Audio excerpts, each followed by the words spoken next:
कि उसके आसपास रहने वाले 2 मुसलमान परिवार वो ही उसके कट्टर दुश्मन। अब हम हमारे घर में आने वाले टोपी और दाढ़ी को देखेंगे कि ये मियाँ भाई हमारे घर में किस उद्देश्य से आ रहा है, हमारी दुकान में क्यों आ रहा है, हमारे घर में क्यों आ रहा है। और अब की बार आएंगे तो यहाँ कोई भी औरतें हैं ना जो ऐसे फालतू नहीं बैठी है। ये मेवाड़ की भूमि है मैडम। अच्छा, यहाँ पे काटने में कटने में 1 मिनट नहीं लगती है। वो कह रहा था खेल तुमने शुरू किया है मोदी जी, एंड हम करेंगे। अरे एंड के बाप तूने तो शुरुआत की है, अब हम खत्म करेंगे। उदयपुर की घटना आप लोगों को मालूम है कि कितनी गंभीर और कितनी स्तब्ध कर देने वाली है। आज मैं इन महिलाओं के बीच खड़ी हूँ, मैं इनसे जानूंगी जो उदयपुर में घटना हुई, कन्हैया लाल को दिन दहाड़े उनकी दुकान में घुस करके गला रेत करके मार दिया गया, तो क्या उदयपुर के जो लोग हैं उनके ऊपर क्या असर पड़ा है, खास करके महिलाओं के ऊपर क्या असर पड़ा है। लॉ एंड ऑर्डर का एक बहुत बड़ा मुद्दा यहाँ पे उठता है, सरकार पे बहुत बड़ा मुद्दा ये उठता है। ये जिम्मेदारी को भी दिखाता है कि क्या उस सरकार की ये पूरी जिम्मेदारी जो उसने अपने लोगों से कहा था कि हम आपकी जिम्मेदारी को पूरी तरीके से हाथों में पूरी तरीके से रखते हैं, क्या उन्होंने ये पूरा किया भी है कि नहीं किया है। ये सारी बातें आज हम लोग उदयपुर की महिलाओं से बातचीत करके समझेंगे। एक और बात मैं आपको बताने वाली हूँ कि आज जो है जगन्नाथ यात्रा है, और मैं आपको ये फैक्ट है कि ये जो जगन्नाथ यात्रा, एक बार कैमरा घुमा के दिखाइए कि क्या माहौल है यहाँ पे। पूरे पैन इंडिया में घुमाइए, आप कैमरा घुमाइए, दिखाइए। पैन इंडिया में अगर मैं आपको बताऊं तो तीसरे नंबर की सबसे बड़ी रैली जो है वो यहाँ पे होती है, उदयपुर में होती है। लेकिन इस बार रौनक 10% भी नहीं है, कारण वो मुद्दा जो आज से 3 दिन पहले हुआ था। चलिए आइए बातचीत की अब शुरुआत करते हैं। उदयपुर की शेरनियों से हम लोग बातचीत की शुरुआत करते हैं। पहले आपका नाम जानूंगी। आपका नाम? आपका नाम जो है अच्छा। अर्चना तिवारी, मेरा नाम अर्चना शर्मा। अच्छा, आपका नाम? और हिंदू समाज से बिलोंग करती हूँ, ब्राह्मण समाज से बिलोंग करती हूँ।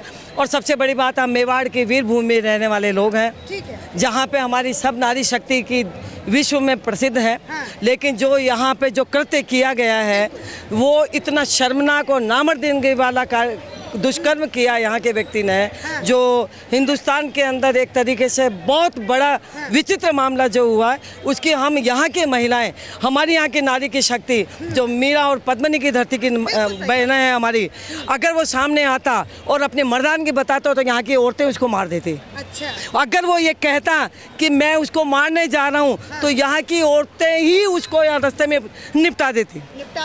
लेकिन उसने अपने कि मेरे कुर्ते का नाप ले लो, मेरा नाप ले लो, तो उसका पूरा नाप ले लेते यहाँ का कि उसका 6 इंच कम नहीं कर दे तो हमारा भी नाम बदल देते हम। यहाँ की नारी शक्ति उदयपुर में क्या होती है। उसने जो शर्मनाक कृत्य किया, उसने ही नहीं, उसके जैसे मुसलमानों ने जिस तरीके से पूरे हिंदुस्तान में कायरता का पूर्ण हरकत करी है, वो एक शर्मनाक घटना है। और यहाँ उदयपुर के लिए नहीं, ये हिंदुस्तान की जनता के लिए है। और हम डरने वाले नहीं हैं, किसी से भी डरने वाले नहीं हैं। यहाँ की औरतें तो उसको खुद को भी निपटाते हैं, उसके जैसे 50 को निपटाते हैं। अच्छा। लेकिन जो अगर हमारे सामने आए तो पीठ पीछे छुरा घोंपना इनकी आदत में है। ठीक है। अर्चना जी, आपसे मैं एक सवाल यहाँ पे ये पूछना चाहती हूँ, क्योंकि आप महिला हैं, उदयपुर में ऐसी काफ़ी सारी महिलाएं होंगी जो घर में रहती होंगी, जो जिनके मतलब एक सुरक्षा एक बहुत बड़ा मुद्दा होता है किसी भी महिला के लिए वोट देने के लिए। तो क्या आप लोग ये सोच सकती थी कि उदयपुर में दिन दहाड़े 2:30 बजे की ये घटना है, ये हो सकती थी और ये हुआ है?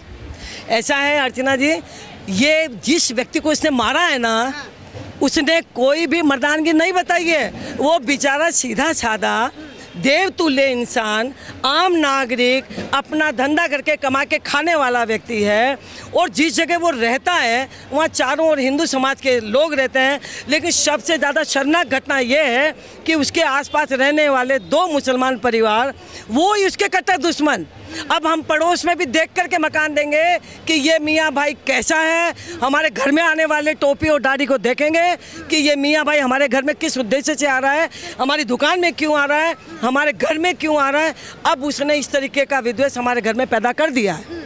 और यहाँ हम कितना भी कर लें तो हम काफ़ी समय लगेगा हमको इस कृत्य को भूलने में। बिल्कुल सही बात है कि मतलब एक बार जब खटास हो जाती है, कहते हैं कि दूध से मुंह जल जाता है तो मट्ठा भी जो है वो छाछ भी जो फूक फूक के पिया जाता है।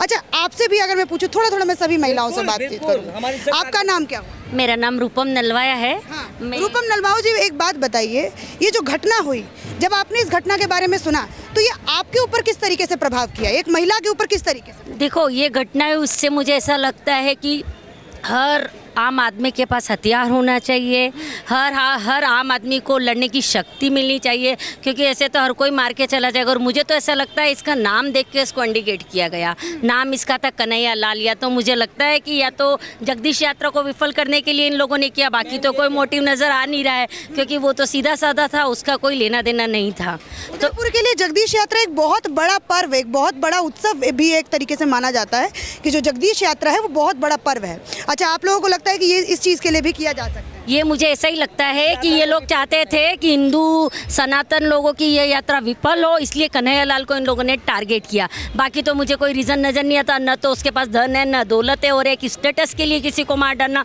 ये तो मुझे नहीं लगता। और अगर ये सब कम, अगर वो लोग कहते हैं कि नहीं इन्होंने उसका फेवर किया और हमने स्टेटस के पीछे मारा, तो मैं कहती हूँ ऐसा काम तो जानवर ही करता है, क्योंकि हम स्वतंत्र भारत के नागरिक है और हमें अपनी प्रोफाइल पे कुछ भी लगाने का हक है, और अच्छा बुरा नहीं कहेंगे तो क्या हम इंसान नहीं है क्या? बिल्कुल सही, विचार रखने का सबका एक अपना मौलिक अधिकार होता है। अभी आप सभी से मैं बात करूंगी, आइए इधर नहीं, थोड़ा ठीक है, कोई बात नहीं, बहुत सारी महिलाएं हैं यहाँ पे। आपसे आपका नाम? मेरा नाम वत्सला ओझा है।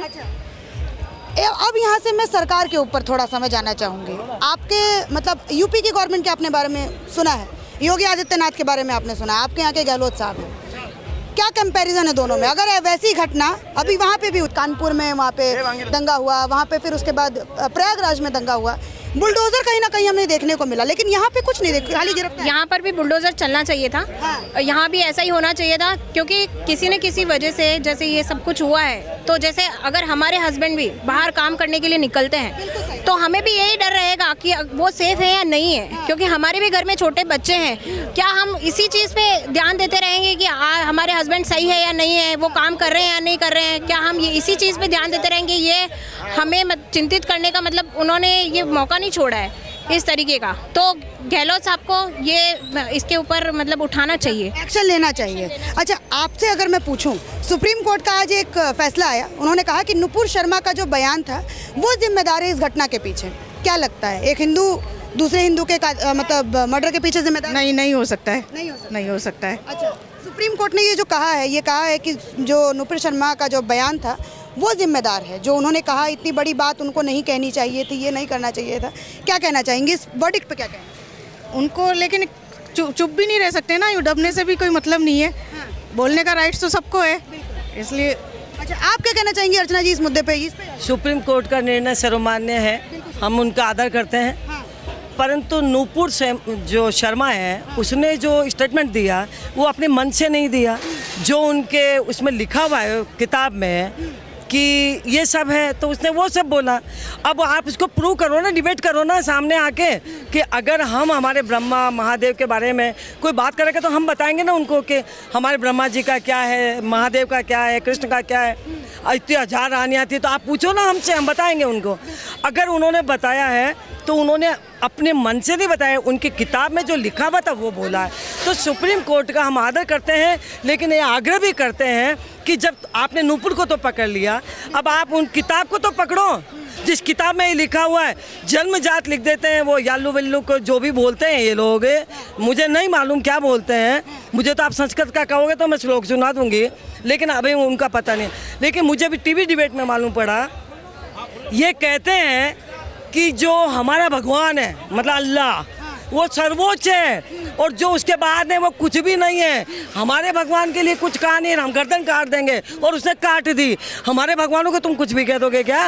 हिंदू का भगवान सस्ता है ना उनके लिए सस्ता होगा, लेकिन फिर हम भी सस्ते पड़े पे उतर जाएंगे, ठीक नहीं लगेगा। पर हम तो कभी बिना बात के मच्छर भी नहीं मार सकते। आप कहोगे कि मक्खी को मारते, हम नहीं मार सकते, लेकिन उसने जिस आदमी की गर्दन काटी है ना, ये शर्मनाक कृत्य जिंदगी में भूलने वाली बात नहीं है। और हम मरेंगे जब तक इस चीज़ को याद रखेंगे कि कभी वो ही नहीं, उसका कुनबा भी सामने आएगा ना, उससे पूछेंगे कि तेरे बेटे ने तुमने क्या खा के ऐसा पैदा किया कि इतना कृत्य करते हुए इसको शर्म नहीं आएगी। क्या इस घटना का कांग्रेस के ऊपर कोई असर पड़ेगा कि नहीं पड़ेगा? कांग्रेस जैसी निकम्मी सरकार हमारे राजस्थान की, ये मत सोचो कि मैं भारतीय जनता पार्टी की हूँ, हकीकत कह रही हूँ कि अशोक गहलोत ने निकम्मा पन्ना बना। अशोक गहलोत का कितना वाहियातपना सरकार चला रहा है वो, उनको शर्म नहीं आ रही कि कोई आदमी किसी का गला काट के आ रहा है तो भी कह रहा है कि तुमको नहीं कहना चाहिए, नूपुर को ये करना चाहिए, फलाने। अरे तुम अपनी बारात दूसरों पे क्यों उतार रहे हो? आप खुद उसके लिए इंटाइटल हो। जब वो आदमी कह रहा है कि मेरे को ये मियाँ धमकी दे रहा है, मेरे को ये मीरा मार देगा, 16 तारीख को उसके साथ में ऐसा होता है, 17 तारीख को वो मियाँ स्टेटमेंट देता है, पड़ोसी उसके साथ में लिख के देता है, और केवल उसने कोई स्टेटमेंट नहीं दिया, उस बेचारे को तो आता भी नहीं है व्हाट्सएप चलाना, केवल फ़ोटो लगाई थी स्टेटस पे। उसे नूपुर का उस आदमी ने फ़ोटो लगाई थी, फ़ोटो में उसकी गर्दन काट दी। अरे ऐसे तो गाय बकरी को भी नहीं मारता कोई इंसान, सोचता है, उसको 100 बार सोचता है ना। और उसने आदमी की गर्दन काटते हुए, मुझे तो कभी उसकी माँ मिलेगी तो मैं पूछूंगी क्या खा के अपने औलादों को पैदा करा, पेट में क्यों नहीं मार दिया? और उसको घर में, और वो उसके एक परिवार का व्यक्ति कहता है वो शादी में आया था, कभी बोलता नहीं था, वो बेचारा ईमानदारी से काम करता, वो बेचारा और ईमानदारी से, तो फिर गर्दन क्या अचानक ही काट दी क्या? जो संस्कार हमने अपने बच्चों को, हम हमारे बच्चों को संस्कार देते हैं, दूसरों की इज्जत करो, बड़े के पैर छुओ, फलाने का ऐसा करो, नहीं करते तो जूते मारते हैं, और ये कहते हैं इनका भगवान ऐसा, इनकी ये ऐसी, इसको काट दो, उसको मार दो, इसको मारो, इसको तो काटो। क्या है ये? चलिए, ये हिंदुस्तान में रह के हिंदू की बात करनी पड़ेगी।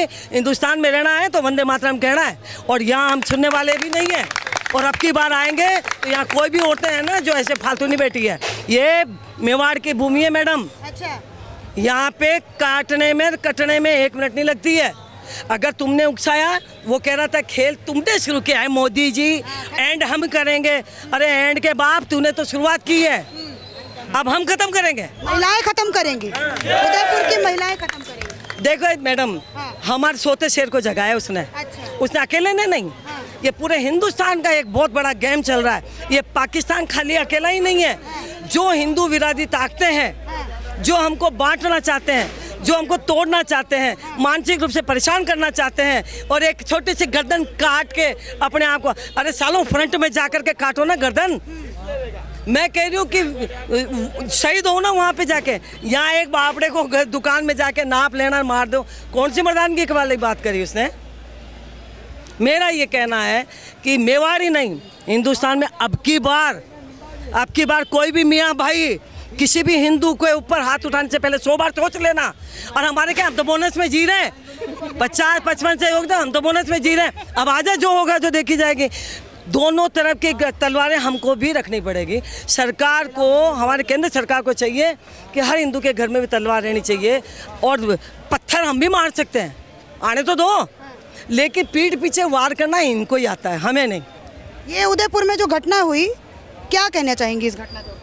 बहुत गलत हुआ, और एक समाज की इतनी हिम्मत हो रही है कि ऐसे, ये किसकी वजह से इतनी हिम्मत हो रही है कि एक समाज दूसरे समाज का जाकर के दिन दहाड़े एकदम 2 बजे 2:30 बजे गला एकदम सर से एकदम हटा दे रहा तन से? सरकार ही इसकी जिम्मेदार है, आम इंसान तो नहीं है। आम इंसान, सरकार नहीं, सरकार पूरे तरीके से आप कांग्रेस को इसका जिम्मेदार? मैं कांग्रेस का सरकार उन्हीं की है। नहीं कह रही हूँ, मैं सरकार का कह रही हूँ कि सरकार जिम्मेदार है। कांग्रेस की सरकार जिम्मेदार भी वही है। अच्छा, आपका नाम क्या है? रुक्मणी पटना। क्या कहना चाहेंगे इस मुद्दे पर? गलत है, ऐसा नहीं होना चाहिए। जिम्मेदार कौन? जिम्मेदार सरकार ही है, पुलिस प्रशासन भी है। पुलिस को प्रशासन। खुलेआम अगर फांसी की सजा दे, और पता लगे कि नहीं भाई, जैसे हमारे तुरंत मारा उसने, उसको तुरंत चौराहे पे फांसी दे दो। अगर ऐसा कुछ हो जाए तो लोगों में डर रहेगा, क्या है तारीख दर तारीख, वो तो जिंदा बढ़िया प्रोटेक्शन में जी रहा है। अगर सरकार इमीडिएट डिसीजन लेगी तो कोई क्राइम करेगा क्या? नहीं, एक मतलब एग्जाम्पल उन्होंने जैसे सेट करने का कोशिश काट की। दी जाए, उनके हाथ पैर काट के, उनको मारना भी नहीं चाहिए, उनके दोनों हाथ और दोनों पैर काट कर उनको जिंदा छोड़ना चाहिए और तड़पाना चाहिए। मरना उनके लिए बहुत छोटी सजा है। चलिए, ये थी यहाँ की महिलाओं की राय कि भाई उस अपराधी के साथ क्या होना चाहिए।